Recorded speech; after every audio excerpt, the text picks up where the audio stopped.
Welcome back for the next edition of Collections video. First up, have a couple of loose games. One I misplaced though of my three loose games is Yu-Gi-Oh! Duelists of the Roses.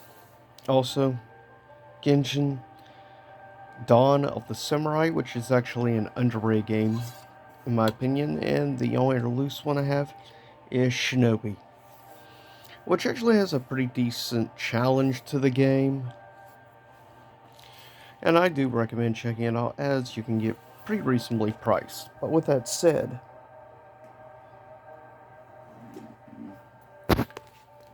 first up we have the original classic Kingdom Hearts, which really needs no introduction.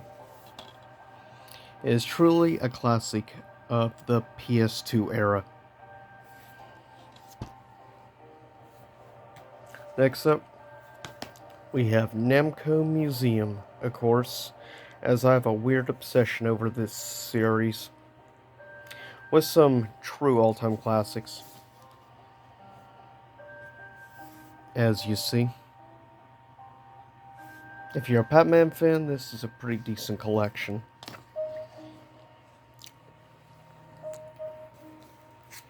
Next up, speaking of Pac, we have Pac-Man World 2, which of course in many people's opinions is the best of the World Series. It is legit a lot of fun to play.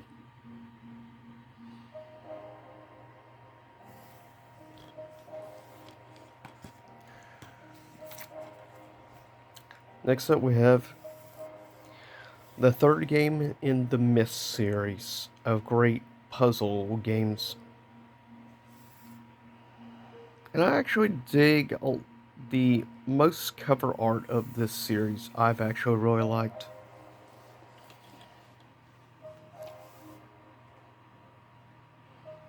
And of course, it uses live action cutscenes. Even when pretty much all games, for the most part, stopped, this series actually continued on.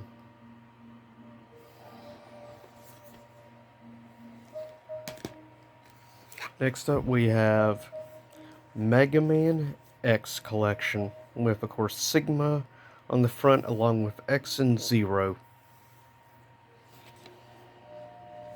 which is my all-time favorite Mega Man series, and probably always will be. But this is a great collection I have of compilations, and the price is still pretty reasonable for the most part. It is slowly going up a little, but still overall okay.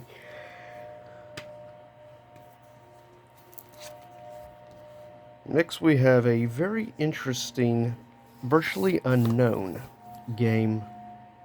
It's an unusual, not your traditional like racing game.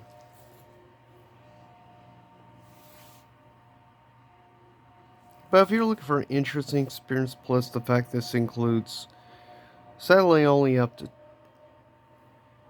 as it says here, up to 2 players while traditional, but you can actually do up to 4 people, which does make this cool and a great little like unique game experience for like local multiplayer.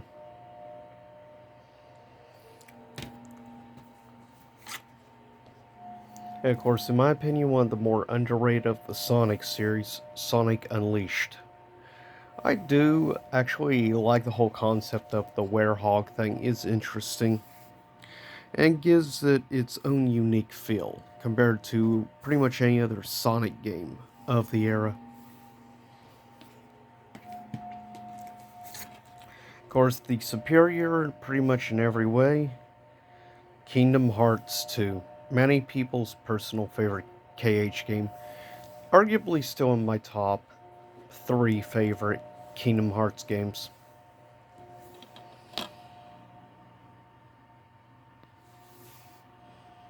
And getting to introduce a lot of new characters in cool worlds like Tron, Pirates of the Caribbean, and stuff. Some things that really make this game awesome. plus the great Xemnas. Next up, of course, we have the from the ground up remake of Kingdom Hearts Chain of Memories.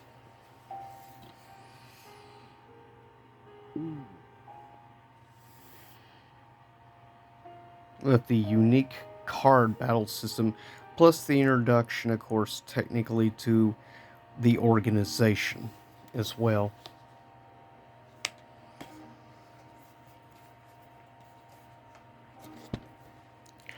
Then after that, we have Bloody Roar 3. Quite a few people surprisingly think this is the best Bloody Roar game in the franchise. I will still argue Bloody Roar 2, the new breed, is the best. And for me, after it's probably Primal Fury / Extreme. Though this game is better than Bloody Roar 1 or 4. And this would also be the introduction to Xeon the Unborn,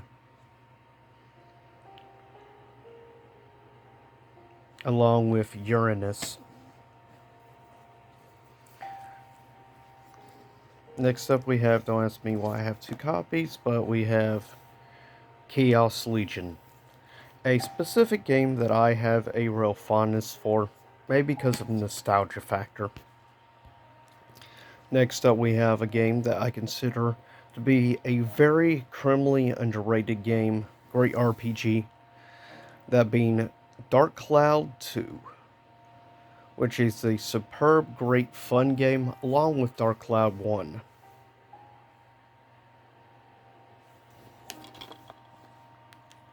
Genuinely awesome game that I highly recommend to anyone to check out if you get the chance. Also, an interesting experience to say the least with Dirge of Cerberus, of course, with Vincent from Final Fantasy VII.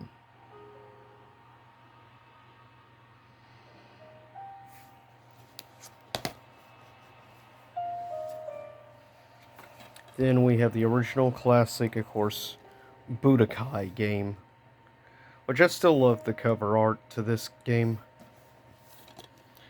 And this was really the probably first legit, really solid Dragon Ball Z fighting game. Arguably also I have heavy nostalgia for this game.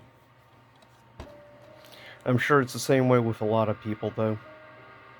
The beginning of the Budokai series. Next we have one of the most unique and arguably probably one of the absolutely, well, top expensive games, at least in my so far collection, with Echo Knight Beyond. A very interesting horror game to say the least. And of course, as you see, From Software on the cover. Next we have an interesting game, most better well known for its PC version, Escape from Monkey Island. A classic done by, at the time, LucasArts. Which I miss them.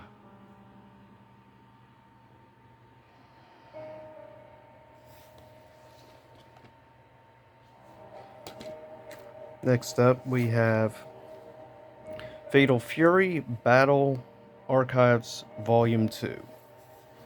With 3 solid great games with Real Bout Special, and Real Bout 2. Newcomers. If you're a Fatal Fury fan, I would say this is definitely a great collection to actually get a hold of, as it's still reasonably priced. Then after that we have probably one of the more underrated games of the KOF series with Maximum Impact,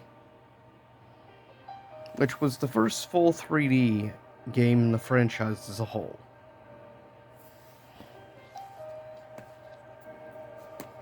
Also, of other games I've talked about, mentioned before, I really like with this game, which is a interesting and fun action platformer game. If you're into platformers, I do highly recommend actually giving this game a shot, as it is not bad price-wise. The newest addition to the collection is Final Fantasy X-2, which is not necessarily is definitely not a great Final Fantasy game, but I still think it gets maybe a little too much hate. Personal opinion, though.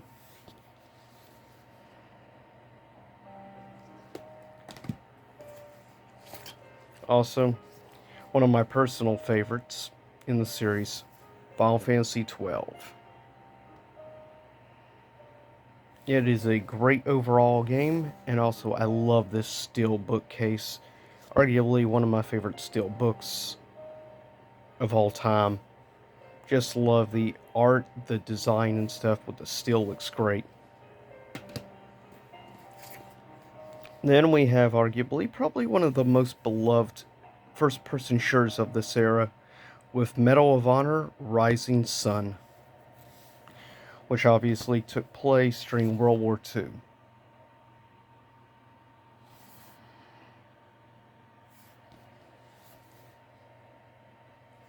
Definitely an iconic game of the time.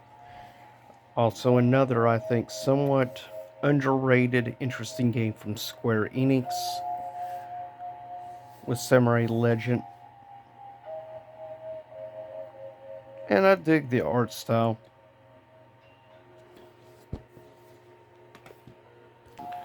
Next up, we have Soul Calibur 2, which is a definite classic of this era.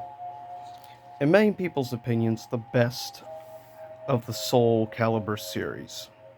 Of course, with this version, you have Heihachi.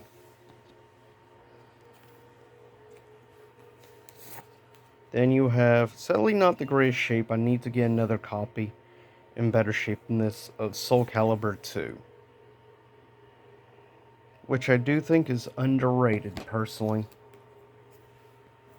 Also, Star Ocean, Till the End of Time, which is one of my personal, probably maybe my number one favorite Star Ocean game. In fact, you can still get at reasonable prices is a positive. Also, of course, can't forget Star Wars Battlefront, the original classic, which, if you have the chance to never played any of the original Battlefronts, I do recommend checking them out. One of the more forgotten games of this time frame was definitely the Clone Wars Republic Heroes. Obviously based around the TV series.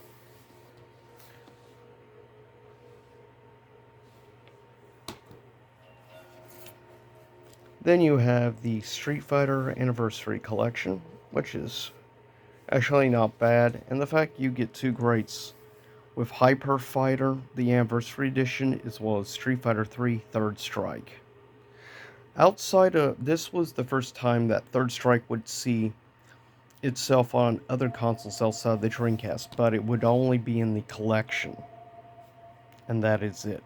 Also, yeah, this also features the full-length feature film Street Fighter II, the animated movie.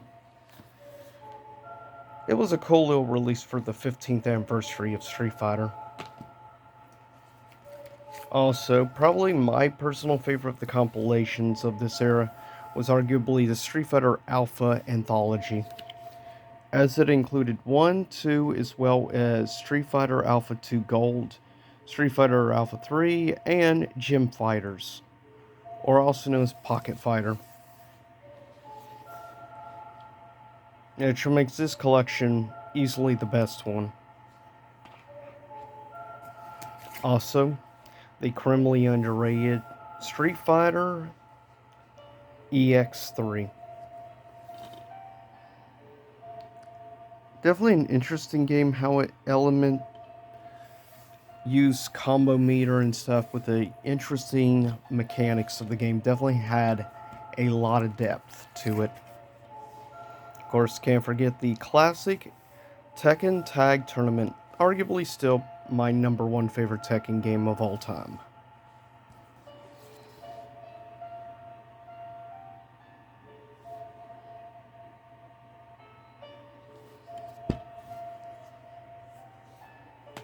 Then the arguably criminally underrated Tekken 4, which is when arguably Jin was the most broken, an OP.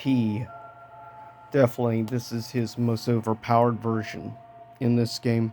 He had a lot of priority with how he played versus other characters. Plus, I also like this game. In fact, it brought back Tekken Force mode, was also pretty awesome. And I love the more free, allowed to open and move around on the stages. In many people's opinions, the best of the Tekken series with Tekken 5.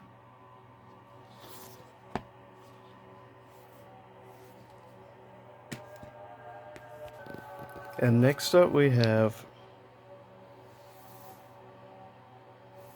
King of Fighters 11, which is definitely an interesting one, especially the main boss of the game was really bizarre, to say the least. One of the most weird bosses in KOF series.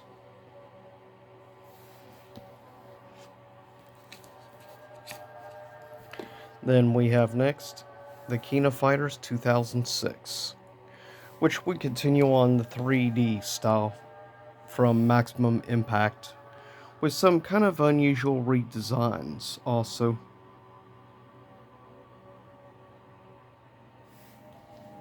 Sadly, some of the characters had really garbage alternate costumes like Rock Howard. Also, of course, the Fellowship of the Ring.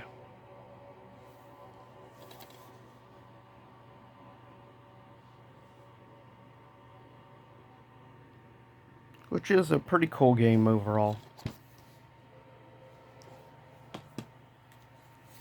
Then you have the Lord of the Rings, the Two Towers.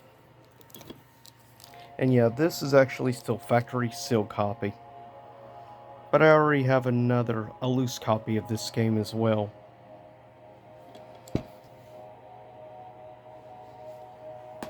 Definitely, if you're a fan of the Lord of the Ring movies, I definitely recommend checking out the official games.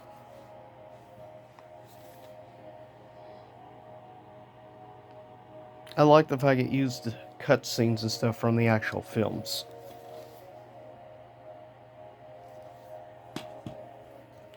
Then we have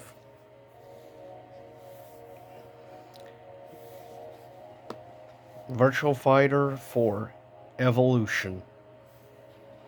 Yeah, I got this several years back.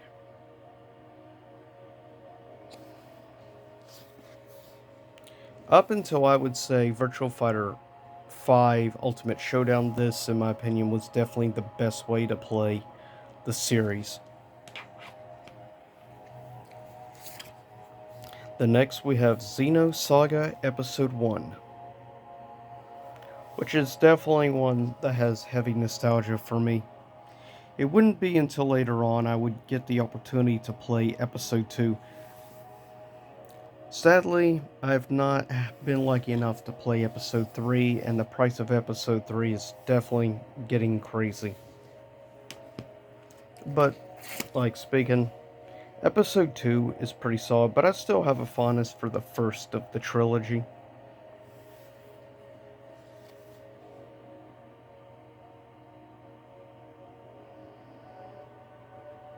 And yeah, 2-disc PS2 game, which is kind of cool.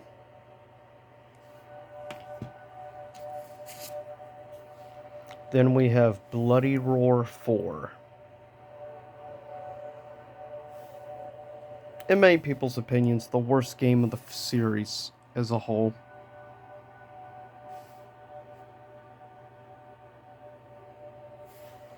But this game is becoming insanely expensive. Like, nowadays, this game is going for around $80 plus, which is kind of crazy to think about. But it's because it had the least amount of copies. We have then the Dead or Alive or Devil May Cry 5 Anniversary Collection with 1, 2, and 3.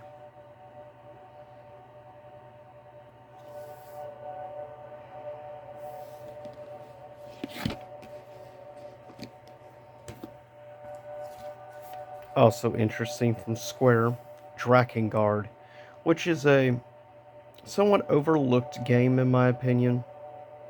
It's interesting that from Drakengard like series, specifically like 3 and stuff, this series would actually have a branch off series which would actually end up more successful, known as the Nier series.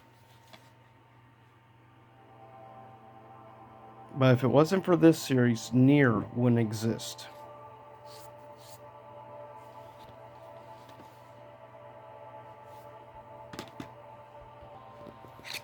Next up we have Fatal Frame, the original classic of the series, which still remains one of the creepiest games to this day that I've ever played. Now, obviously, you can tell from the character designs, given how much this character reminds me of, obviously, Kasumi. No surprise since Team Ninja with Tecmo made these games. Then we have arguably my favorite of the series, Fatal Frame 2 Crimson Butterfly, which is definitely a jump up, at least in the story department for me personally. Maybe not be quite as creepy overall, but the story is definitely far superior and really stands out from the rest. Also, Fatal Frame 3 The Tormented, which is definitely a bit creepier than 2 was. Still, I think there were definitely some issues with 3, though. In my opinion, 3 is better than 1, but definitely a great series as a whole. Then we have a lot of people's, probably one of their personal favorites, says this would be the first full 3D game in the GTA series, Grand Theft Auto 3. I personally have only ever owned 2 games in the series, because this was when I actually played Grand Theft Auto, was in this era, back in the early and mid 2000s. Speaking of, my personal favorite of the series being Grand Theft Auto Vice City, which I still love. Like, the soundtrack and everything is just awesome.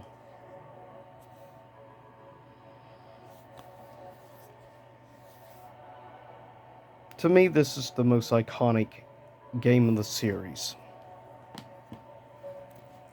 Then we have a game I've mentioned before, known in overseas as Fahrenheit. This is a great game, great suspense build up, a lot of mystery. If you want a good solid overall storytelling, then this is a superb game to actually try. Next up we have Legacy of Kain. The last game, I believe this was the last one. It was either this or Soul Reaver 2. But this is definitely a classic series that I would actually like to see make a comeback, personally.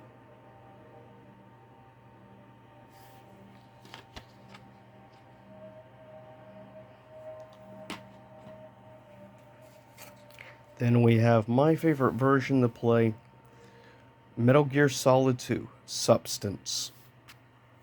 Of course, the original was called Sons of Liberty. Of the regular series, it may be somewhat controversial, but personally, Metal Gear Solid 2 is probably my personal favorite of the series.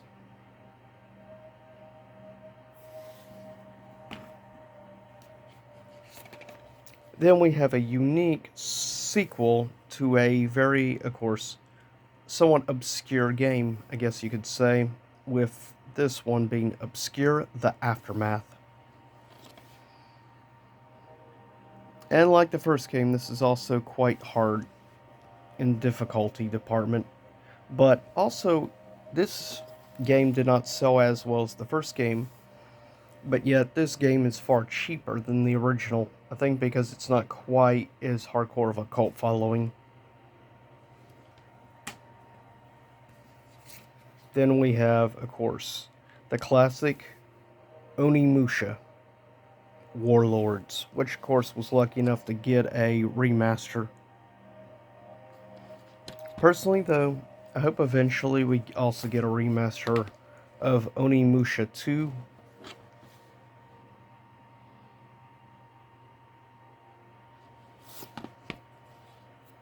and Onimusha 3.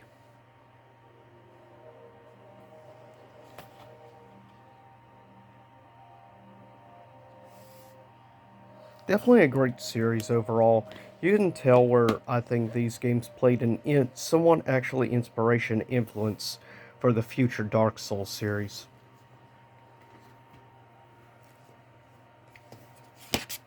Then we have, of course, one of my personal favorites of the RE series, Resident Evil Code Veronica, with a bonus disc for Devil May Cry.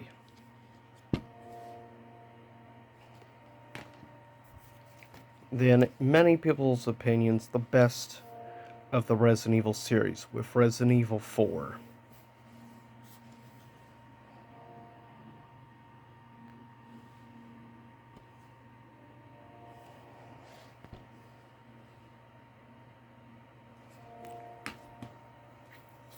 Then we go on to a few of the Shin Megami games.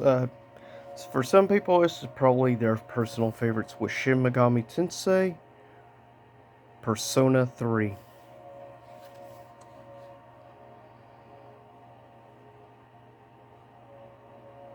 It does amaze me, though, that most of the PS2 era Shin Megami games are actually far more reasonably priced than many others in the franchise. Of course, you have Persona 4, though I will argue you're better off just getting Persona 4 Golden. But if you want physical, this is far cheaper than getting Persona 4 Golden. Yeah, and this also includes the original game soundtrack included. Now, I personally play Persona 4 Golden, so, like, this is still sealed.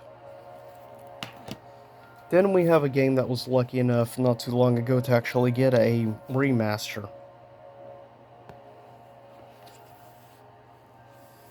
which I still find interesting in the fact Dante actually appears in it, though it's DMC 2 Dante, which is probably the best looking version of Dante design-wise. And for quite a few people, this is the best of the Shin Megami series. Then we have, in my personal opinion, the best of the Shin Megami Tensei series. Being, of course, Digital Devil Saga is my personal favorite.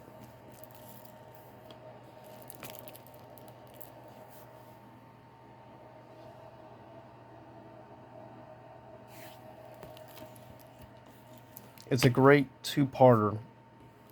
Love the creature designs and everything. Then we have, I do have the original case, but I love this like special reproduction case that I ordered. I love just the cover art of this. Of course, you can't beat the original classic Silent Hill 2.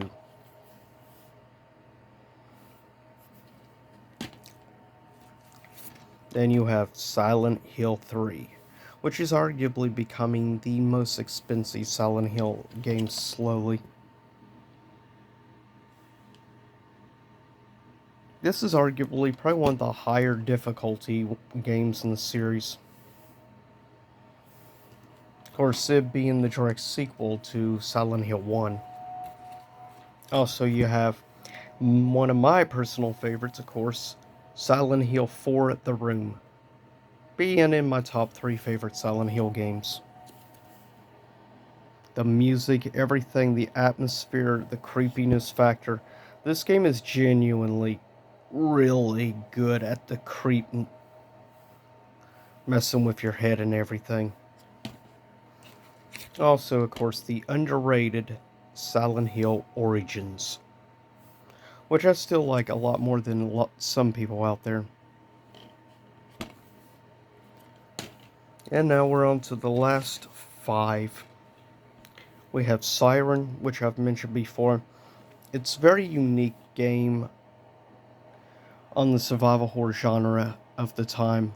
Definitely unique, has its own feel and everything that helps divide itself away from the pack of the time period. Then we have the sequel to the classic The Suffering, which is still trying to find for an okay price range, with Ties That Bind, which does have a little bit more over-the-top action in it, but it's still creepy. Well, the first game is, I should say. Of course, have him, for me, probably my number 2 favorite of the Twisted Metal series. Definitely by far the darkest, and one of the darkest games of the time period, with Twisted Metal Black, which is definitely a true classic from the PS2 era, being one of, I believe it was one of the launch titles actually, and the redesigned look of Sweet Tooth on the cover also awesome. Of course, we have Zone of the Enders, which is one of my personal all-time favorite games. We have also a demo for Sons of Liberty. And then last, of course, Persona, or not Persona, but Zone of the Enders, the second runner, which has gone re-released twice now. But with that said, that's it for this edition of Collections video. Stay tuned next time. We'll be looking at the PlayStation Vita. So stay tuned for that. See you all again soon. Same YouTube time, same YouTube channel. And I hope you enjoyed the Silent Hill 2 music in the background.